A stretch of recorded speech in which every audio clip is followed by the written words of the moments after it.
Wait mga paps, bala ko sana tong ikabit tong crank ko.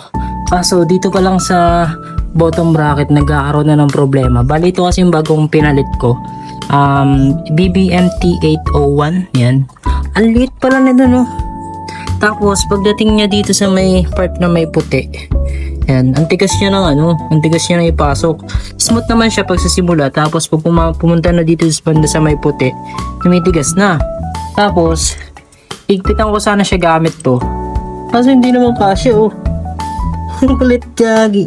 Hindi ba dapat kasya? Pero lumiit siya oh. Tapos sinubukan ko to ipasok. Sinubukan ko to ipasok dito. Sobrang fit. Pero kasya siya.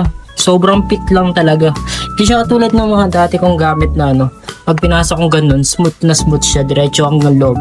Ito para siyang saktong-sakto talaga yung niya, yung fittings niya. Wala mo na siya ka-space or what.